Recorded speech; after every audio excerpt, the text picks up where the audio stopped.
یہ حسد کی آنکھ بڑھتے بڑھتے وہاں پر پہنچی کہ اب انہوں نے کہا کہ نہیں، 1000 کا لشکر کافی نہیں ہے، 3000 کا لشکر بنا، 3000 کا پھر لشکر بنا. اور جب جنگ احد ہوئی، یہ 1 سال کے فرق کے ساتھ ہے، تو ہندا جو ہے وہ اپنے گلے میں ڈھول لے کر اسے پیٹا کرتی تھی مکہ میں، اس لیے کہ جو کفار کی سرداری تھی نا وہ 3 لوگوں کے پاس تھی: ابو جہل، ابو لہب، ابو سفیان. ابو جہل بدر میں مارا گیا. ابو لہب اتنا بڈھا ہو گیا تھا کہ وہ بدر میں آیا ہی نہیں تھا، اور بدر کا سن کے وہ گھٹ گھٹ کر مر گیا. سیصلی نارا ذات لہب، واصل جہنم ہو گیا. اسی لیے تو قرآن کی سند موجود ہے، سیصلی نارا ذات لہب. کوئی غیر پارلیمانی لفظ بھی نہیں اگر کہا جائے تو. وہ ڈھول پیٹ پیٹ کر یہ کہا کرتی تھی، اس لیے کہ ابو جہل مارا گیا، غور کیجئے گا، ابو لہب خود مر گیا. تو اب لشکر کفار کی سرداری کس کے پاس آ گئی؟ ابو سفیان اور اس کی بیوی. عورتوں کی سردار ہندا، مردوں میں سردار ابو سفیان. وہ جاتی تھی گھر گھر چندہ لینے کی کہ اب مال جمع کرو. شاعری پڑھتی تھی، محمد اور علی کے خلاف بالخصوص اکساتی تھی لوگوں کو. اب 3 گنا زیادہ پھر لشکر تیار کیا، 3000 کا لشکر. احد کے مقام پر میں نے کہا مجھے جنگیں نہیں پڑھنی ہے، مجھے فقط یہ بتلانا ہے کہ مولا علی علیہ السلام سے بغض ہے کیوں. اس لیے کہ ساری کفار کی جو منصوبہ بندی ہے نا، وہ ناکام صرف ایک شخص نے کی ہے، صرف ایک شخص نے کی. یقین جانی، اور کوئی ہے ہی نہیں اس کے علاوہ. احد میں تو محمد صلی اللہ علیہ وآلہ وسلم تک پہنچ گئے تھے، اتنا پہنچ گئے تھے کہ اگر پتھر مار رہے تھے تو حضور کے دندان مبارک لگ رہے تھے، اتنا قریب تھے. یہاں سے 3000 کا لشکر ہے، یہاں سے 700 کا لشکر ہے. علی جی بن ابی طالب چلے ہیں، اب عورتوں کا لشکر بھی وہاں سے آیا ہے. تاریخ وہاں سے چلتی ہے، یاد رکھیے گا ذرا یہ. اچھا مجھے نہیں معلوم کہ کیوں وہ لشکر آیا، مجھے نہیں معلوم، کیونکہ اتنی شکست فاس جب بدر میں ہو چکی ہے تو عورتوں کا کیا کام ہے اب ہندا کے ساتھ. اور عورتیں آئی ہیں جو گیت گا رہی ہیں، نحنو بنات الطارق نمشی علی نوارق، یہ گیت گا رہی ہیں. ہم ستاروں کی بیٹیاں ہیں کہ جو مخمل کے فرشوں پہ چلتی ہیں. سوچ رہا ہوں اگلا جملہ سناؤں کہ نہ سناؤں. اپنے لشکر سے کہہ رہی ہیں کہ میں بہت ہی احتیاط سے سناتا ہوں. اب وہاں پر کچھ بے حیا ایسے تھے کہ جو مردوں کے درمیان بھی عورتیں اس طرح کے شعر گا رہی تھیں اور لوگ سن رہے تھے.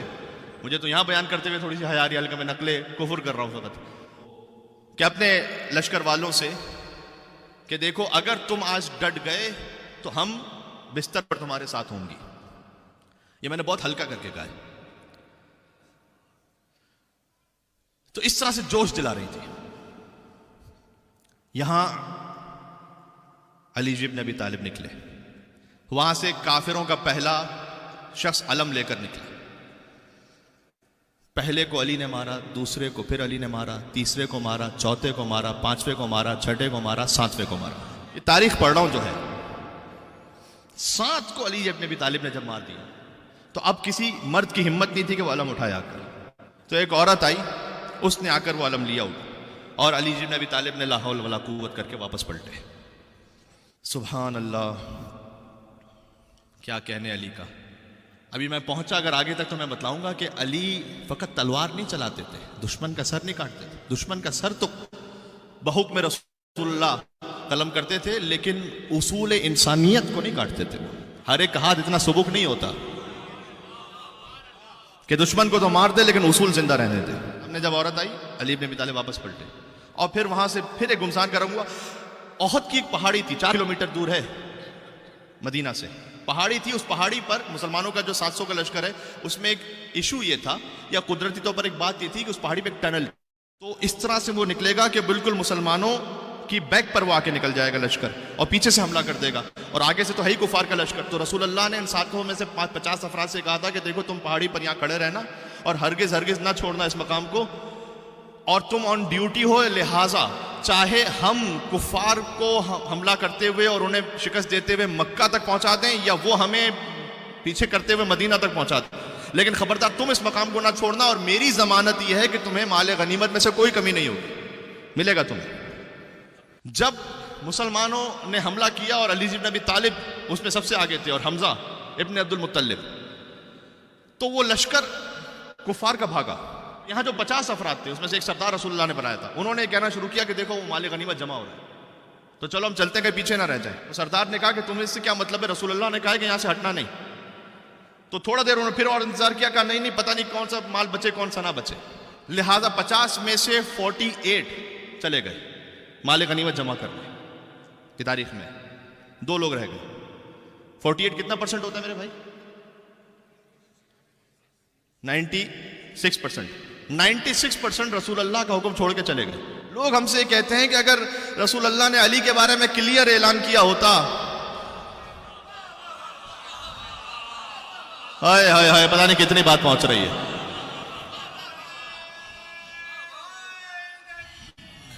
یا علی، ہم سے کہتے ہیں کہ رسول اللہ نے علی کے بارے میں کلیئر اعلان کیا ہوتا تو لوگ علی کو نہ چھوڑتے اور علی کو خلافت دے دیتے۔ ارے احد کی پہاڑی پر کلیئر اعلان تو کیا تھا، 96% بھاگ گئے تھے، تو اب کیا شکوہ کیا جائے؟ یہ رسول اللہ کے زمانے میں زندگی میں بات ہو رہی ہے، انہوں نے نہیں مانا حکم۔ اور پھر وہیں کفار کے لشکر کو محسوس ہوا کہ یہاں سے تو وہ دستہ ہٹ گیا، انہوں نے پھر بیک سے حملہ کیا اسی ٹنل سے، تو 2 لوگ جو وہ تھے وہ شہید ہو گئے حضور کے حکم پر جنگ کرتے ہوئے۔ اور جب اس طرف سے وہ آئے تو ایک طرف سے 3000 کا لشکر اور ایک طرف جب 700 کا تھا لشکر، تو اگر دونوں طرف سے بھی کفار کا لشکر ہو تو ڈبل ہوتا ہے دونوں طرف سے، تو مسلمان درمیان میں اب گھرے ہوئے اور ایک کے بعد ایک حملہ شروع ہوا۔ اتنا قریب پہنچ گئے وہ مسلمانوں کو بھگاتے بھگاتے اور قتل کرتے کرتے۔ کچھ لوگ وہ تھے کہ جو حکم رسول سے جام شہادت جنہوں نے نوش کیا، اس میں سے کچھ وہ تھے کہ جو تھوڑا سا عقل مند تھے، وہ محفوظ مقام کی طرف کوچ کر گئے۔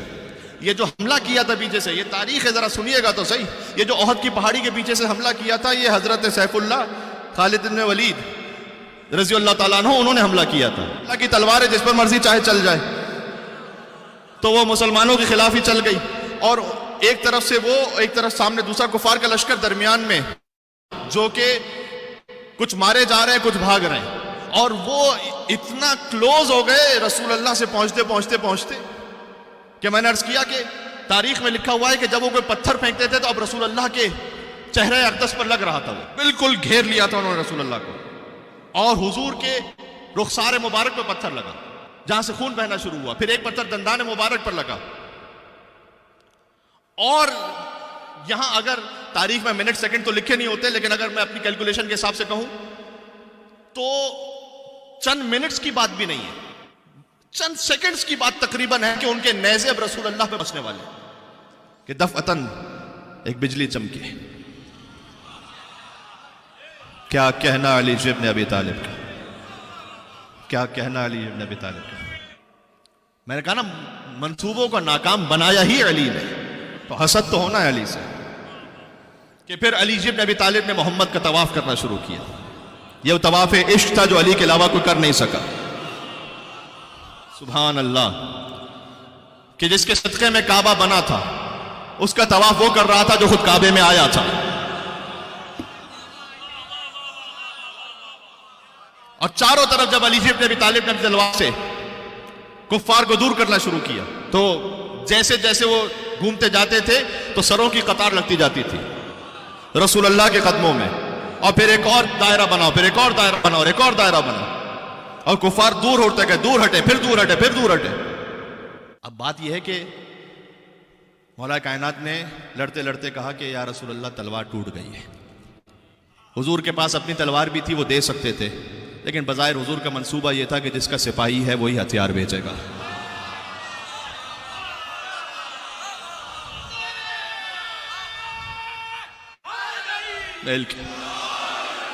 توجہ کے ساتھ سنیے گا کہ میں کیوں پڑھ رہا ہوں ان باتوں، کوئی وجہ ہے، اور میں یہ نہیں کہہ رہا کہ میری بات پہ غور کیجئے، اس سبجیکٹ پہ غور کیجئے کہ پوری تاریخ اسلام بنتی ہی در حقیقت علی ابن ابی طالب کی قربانیوں کی وجہ سے، سارا سلسلہ ہی وہ ہے کہ لا فتح الا علی لا سیف الا ذوالفقار کی سند آئی، اللہ سبحانہ وتعالیٰ کی جانب سے جبرائیل نے تلوار نازل کی۔ میں نے کہا مجھے احد نہیں پڑھنا، ہاں، لیکن اس سارے معاملے میں یہ ہوا کہ وہ ہندا کے جو اپنے وحشی غلام کو لے کر آئی ہوئی تھی، اور اس نے یہ کہا تھا کہ مجھے 3 میں سے ایک کسر چاہیے، یا محمد کا، یا علی کا، یا حمزہ کا۔ تاریخ میں لکھا ہے کہ اس نے اس دوران جنگ میں علی ابن ابی طالب پر نیزہ مارا تھا پہلے، کیونکہ حضور تو مولا علی کے حصار میں تھے۔ یہ اس نے پہلے ہی کہا تھا ہندا سے کہ محمد تک پہنچنا ممکن نہیں ہے، اس لیے کہ علی ابن ابی طالب کی حفاظت میں وہ نہیں ہو سکتا۔ کہا اچھا علی، تو جب علی پر نیزہ مارا تو بعض علماء یوں بیان کرتے ہیں کہ جیسے پشت سے وہ نیزہ آیا تھا اور علی بن ابی طالب نے اسے روکا یوں اور اس کی جانب فقط دیکھا اور اسے اشارہ کیا کہ اب نہیں. تو اتنی ہیبت تھی علی بن ابی طالب کی کہ وہ دور سے وحشی پھر سے ہمت نہیں کر سکا کہ دوبارہ نیزہ مارے علی کو. تو پھر اب تیسرا سر جو چاہیے تھا وہ حضرت حمزہ علیہ السلام کا تھا. حضرت حمزہ علیہ السلام کے سینے کو دور سے نشانہ لیا, قلب پر وہ نیزہ لگا, حضرت حمزہ علیہ السلام کی شہادت ہوئی, دردناک شہادت.